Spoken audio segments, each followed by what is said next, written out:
आपकी हिम्मत कैसे हुई? क्या आपने मौलाना पर हाथ छोड़ा? और माँ ने दूध पिलाया अखिलेश यादव, अगर आपको मुलायम सिंह की औलाद हो तो समाजवादियों से कहो योगेंद्र राणा के घर में घुसकर मारे। जहां मिला दाढ़ी और टोपी वहीं ठुकाई शुरू कर दिया आपने। आपकी हिम्मत कैसे हुई? क्या आपने मौलाना पर हाथ छोड़ा? अगर उस व्यक्ति को पार्टी ने निकाल कर बाहर नहीं किया तो मुसलमानों को समाजवादी पार्टी को लात मारकर बाहर निकालना चाहिए। ये मैं अपील कर रहा हूँ। आप लोग हिम्मत देख रहे हैं इन मौलानाओं की। पहले एक मौलाना के द्वारा डिम्पल यादव के लिए बोला गया था कि डिम्पल यादव मस्जिद में नंगी बैठी थी। अब वहीं दूसरा मौलाना ये बोल रहा है कि क्या अखिलेश यादव की माँ ने उन्हें दूध पिलाया या नहीं, क्या अखिलेश यादव मुलायम सिंह की औलाद हैं या नहीं। चाहे छोटा हो बड़ा हो, मस्जिद की तौहीन अगर करेगा मुसलमान बर्दाश्त नहीं कर सकता। हम उसके खिलाफ आवाज उठाएंगे और जिस तरीके से मैंने ये आवाज उठाई है, डिम्पल यादव जी को आज नहीं कल, कल नहीं परसों पूरी कौम से माफी मांगना होगी, वरना 2027 का इलेक्शन आ रहा है। इस 2027 के इलेक्शन में समाजवादी पार्टी को खमियाजा भुगतना। एक मौलाना के द्वारा एक महिला के लिए अपशब्द बोले जाते हैं जो कि पूर्व मुख्यमंत्री की पत्नी थी। अब ये मौलाना कह रहे हैं कि डिम्पल यादव उल्टा इनसे माफी मांगे। जलवे देख रहे हैं आप लोग इन मौलानाओं के। फिलहाल अभी एक और वीडियो वायरल हो रही है जहाँ पर समाजवादियों के द्वारा मौलाना को पीट दिया गया है।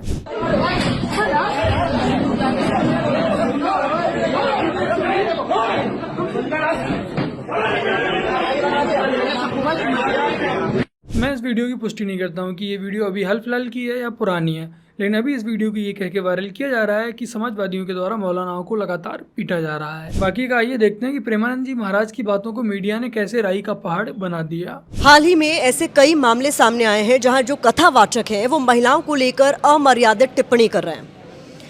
ये बात इसलिए ज़्यादा हैरान करती है कि अगर ये उनकी निजी राय है तो निजी ही रहते, लेकिन ये ऐसे प्लेटफॉर्म्स पर इस तरीके की बातें कर रहे हैं जहां पर लाखों लोग इनको सुनने आते हैं। हाल ही में ये वाकया सामने आया है जिसमें प्रेमानंद महाराज ने महिलाओं को लेकर जो टिप्पणी की है उसे चरित्र हनन के तौर पर देखा जा रहा है महिलाओं के। ऐसे में सोसाइटी क्या सोचती है और सोसाइटी में लोग महिलाओं को लेकर क्या सोच रखने लगेंगे, तमाम तरह के सवाल उठ खड़े हुए हैं। अब ये टीआरपी की भूखी मीडिया बताएगी प्रेमानंद जी महाराज को क्या बोलना चाहिए क्या नहीं बोलना चाहिए। ये उनकी आधी अधूरी क्लिपें चलाकर टीआरपी बटोरने पर लगे हुए हैं। बाकी का प्रेमानंद जी महाराज की पूरी वीडियो मैं आपको आगे दिखाऊंगा। महाराज जी, हम इंसान हैं, मछलियां या उबले हुए चावल नहीं। मछलियों के लिए कहा जाता है कि एक मछली पूरे तालाब को गंदा कर देती है। उबले हुए चावल में से एक दाना निकालकर मुनादी की जाती है कि पूरा चावल पका है या नहीं। लेकिन ये इंसानों पे तो लागू नहीं होगा ना महाराज जी। वक्त के साथ संतों में भी तो संतत्व की कमी आ रही है, उनके भक्ति भाव में भी कमी आ रही है, उनकी मोह माया बढ़ती जा रही है। लेकिन कुछ एक लोगों की वजह से पूरे समाज पे तो उंगलियां नहीं उठती है ना। बिल्कुल टीआरपी की भूखी मोहतरमा, पूरे साधु संत समाज पर उंगली नहीं उठती है। जो गलत होते हैं उन पर ही उठती है और उन पर ही उठनी चाहिए। तो ऐसे ही जो लोग समाज में गलत हैं उन पर ही उंगलियां उठाई जा रही है, ना कि पूरे समाज में उंगलियां उठाई जा रही हैं। और प्रेमानंद जी महाराज ने सिर्फ लड़कियों के लिए ही नहीं लड़कों के लिए भी बराबर ही बोला है। लेकिन तुम्हारी मीडिया अपनी टीआरपी बटोरने के लिए सिर्फ और सिर्फ उनकी आधी अधूरी क्लिप ही चलाने में व्यस्त है। और यहाँ पर मुझे एक बात समझ में नहीं आ रही कि प्रेमानंद जी महाराज ने लड़कों व लड़कियों दोनों के लिए ही बोला है, तो आपके जैसी लड़कियां इस बात को अपने दिल पर क्यों ले जा रही हैं। बाकी के चोर की दाढ़ी में तिनका, इस कहावत का क्या अर्थ है आप लोग मुझे कमेंट सेक्शन में अवश्य बताइएगा। आइए अब आपको मिलाते हैं दिशा पटानी की बहन खुशबू पटानी पर। वैसे तो ये सेना में भी रह चुकी हैं, 34 साल की एज में उन्होंने सेना छोड़ दी और ये अब लोगों को इंस्टाग्राम पर आकर ज्ञान देती हैं। कहता है कि 25 साल मतलब 25 साल से जो लड़कियां हैं, 25 साल के ऊपर वाली लड़कियां हैं, सारी नहीं, कुछ जो लिव इन में रहती हैं वो मुंह मार के आती हैं, 4-5 लड़कों का मुंह मार के आती हैं।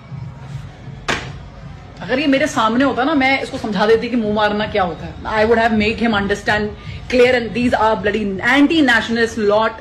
You should never be supporting such bastards of highest order. All the namards of the society, all the fucking namard of the society is following this bastard. Remember, he is saying लड़कियां live in में होती मुंह मार के आती। उसने ये क्यों नहीं बोला जो लड़के लिव इन में रहते हैं वो भी मुंह मार के आते, क्यों नहीं बोला उसने? क्या कि लड़की अकेले लिव इन में रहती है? पहली बात, प्रेमानंद जी महाराज ने सिर्फ लड़कियों के लिए ही नहीं लड़कों के लिए भी बराबर बोला है। और दूसरी बात, जब इसने ये वीडियो बनाई उसके बाद इस पर बैक फायर करके लोग इसे अच्छा खासा कमेंट सेक्शन में हर जगह सुनाने लगे, ट्रोल करने लगे।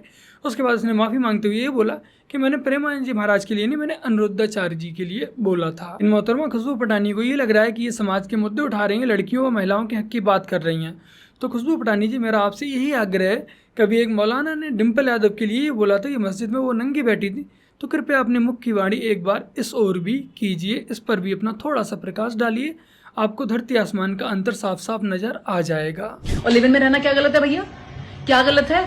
अगर शादी करके पूरा बर्बाद करके एक दूसरे के घरों को, उससे बेटर अगर जो इंसान दिमाग लगा रहा है कि माँ बाप ने शादी करके ड्रामा मार रखा है, उससे पहले मैं खुद जाके देख लूं भाई ठीक है ठीक नहीं है, उसमें क्या गलत है? और रही खुशबू पटानी जी आपके तर्क की बात कि लड़की को लिव इन में रहना चाहिए, अगर वो एक लड़के के साथ लिव इन में रहती है, उसके साथ उसकी बॉन्डिंग सही नहीं बनती, तब वो दूसरे के साथ रह के देखे, तीसरे चौथे पाँचवें छठे, जब तक उसे अपनी चॉइस का लड़का ना मिल जाए तब तक वो ऐसे लिव इन में रह सकती है 10 दिन 15 दिन 1 महीना है, जब तक उसका जी ना भर जाए। तो माफ़ी चाहूँगा, अभी फ़िलहाल हम लोगों की यहाँ सोसाइटी इस लायक तैयार नहीं हो पाई है। बाकी आपकी सोसाइटी के बारे में हम लोग कह नहीं सकते क्योंकि आप तो ठहरे बड़े लोग। बड़ा मुश्किल है। 100 में कोई 2-4 कन्याएं ऐसी होंगी जो अपना पवित्र जीवन रखकर किसी पुरुष को समर्पित होती होंगी। कैसे वो सच्ची बहू बनेगी? जो 4 लड़कों से मिल चुकी वो सच्ची बहू बनेगी? सुशीला जी, राधे राधे महाराज जी। महाराज जी, आजकल के समय में बच्चे चाहे अपनी पसंद से शादी करें या माता पिता की पसंद में, दोनों ही परिस्थिति में परिणाम अच्छे नहीं आते। ऐसे में हम कैसे पता लगे कि शादी अच्छे आएंगे कैसे? अच्छे आएंगे कैसे? आजकल बच्चों और बच्चियों के चरित्र पवित्र नहीं है, तो अच्छे कैसे आएंगे? हमारी माताओं बहनों के पहले रहन सहन देखो।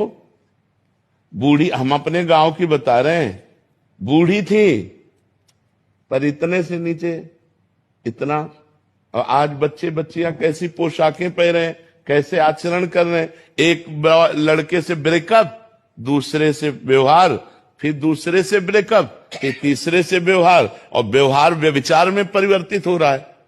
कैसे शुद्ध होगा? मान लो हमें 4 होटल के भोजन खाने की जबान में आदत पड़ गई है, तो घर की रसोई का भोजन अच्छा नहीं लगेगा। जब 4 पुरुष से मिलने की आदत पड़ गई है तो एक पति को स्वीकार करने की हिम्मत उसमें नहीं रह जाएगी। ऐसे ही जब 4 लड़कियों से व्यभिचार करता है तो वो अपनी पत्नी से संतुष्ट नहीं रहेगा, उसे 4 से व्यभिचार करना पड़ेगा, क्योंकि उसने आदत बना ली है। हमारी आदतें खराब हो रही, हमारे बच्चों की आदत। तो ये सब जो मोबाइल चल गया है, जो गंदी बातें चल गई हैं, अब आजकल बहू मिलना और या पति मिलना बड़ा मुश्किल है, बड़ा मुश्किल है। 100 में कोई 2-4 कन्याएं ऐसी होंगी जो अपना पवित्र जीवन रखकर किसी पुरुष को समर्पित होती होंगी। कैसे वो सच्ची बहू बनेगी? जो 4 लड़कों से मिल चुकी वो सच्ची बहू बनेगी? जो 4 लड़कियों से मिल चुका वो सच्चा पति बन पाएगा? तो अब ये हमारा भारत देश धर्म प्रधान देश है। अब जो हमारे देश में गलतियां घुस गई हैं, विदेशी ये माहौल घुस गया है, ये लिव इन रिलेशन क्या है? गंदगी का खजाना। तो देखा ना आप लोगों ने कि कैसे प्रेमानंद जी महाराज की वीडियो क्लिप को आधा अधूरा काट करके चलाया जा रहा है।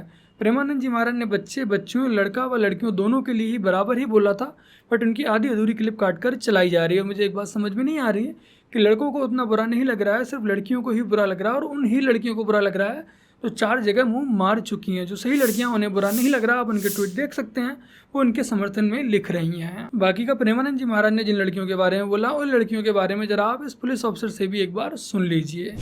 दोस्तों, बहुत ही शर्म की बात है, मुझे अब इतनी शर्म महसूस हो रही है कि मैं बता नहीं सकता आपको। पिछले 10 किलोमीटर के एरिया के अंदर मैंने 2 गाड़ी ऐसी पकड़ ली हैं जिनमें हमारी बेटियां, जिनकी एज होगी 18 से 22 साल के बीच में, और लड़कियों के साथ बियर पिंदी पाई है। अभी भी जस्ट एक गाड़ी हमने यहाँ पकड़ी है, उसने भी ये हाल था उसका, बेशरम की हद पार कर दी इन बच्चों ने। मैं कहता हूँ, हे मेरी लाडो, हे मेरी बेटियों, ये प्यार व्यार के चक्कर में मत पड़ो, अपने माँ बाप की इज्जत रख लो, अपने माँ बाप की पगड़ी का ध्यान रख लो। अब एक लड़का जो है ना 32 साल का, एक 22 साल की लड़की को लेकर यहाँ जो है ऐसी करने लग जाता है, बियर पिलाने लग जाता है उसको, है क्या था, अंकल पाए पड़ जाते हैं। उनकी अगर वीडियो बनाए तो मर के, उनका हालात में ले जाए तो मर के, कहाँ छोटे इनको? क्या अगर इनके पुलिस स्टेशन ले जाएं, इनके माँ बाप को बताएं थारी लड़की की हालत करिए तो क्या इमेज होगी उस बाप के ऊपर, क्या बीतेगी? जस्ट एक पीछे ऐसे ही पाया, वो भी ऐसा ही था। अब मैं उसको क्या बताऊं, मैंने खुद शर्म आ रही है। वो भी एक साथी था, और मैं उसका प्रोफेशनल का नाम ले दूंगा तो वो लोग सारे मेरे ऊपर भड़क जाएंगे, अगर हमारा नाम क्यों लिया, हमारे प्रोफेशनल का नाम क्यों लिया। वो इतना रेप्यूटेड प्रोफेशनल था जिसके बताने मुझे शर्म आ रही है। तो देखो, प्रेमानंद जी महाराज ने इन जैसी ही लड़कियों के बारे में बोला था, ना कि सभ्य व संस्कारी लड़कियों के बारे में। जो सभी लड़कियां प्रेमानंद जी के बारे में समर्थन में खुलकर लिख भी रही हैं, उनके साथ खड़ी हुई नजर आ रही हैं। बाकी है जिन्हें बुरा लग रहा है उनके बारे में मुझे ज़्यादा कुछ नहीं बोलना, आप लोग समझदार हैं। तो बस मेरे प्यारे आई बनो आज की अपनी इस वीडियो में इतना ही। वीडियो को लाइक शेयर कमेंट और अपने इस चैनल को सब्सक्राइब आज से कर लीजिएगा। चलिए जल्द मिलते हैं एक और नई वीडियो के साथ, तब तक के लिए जय हिंद, वंदे मातरम, जय श्री राम।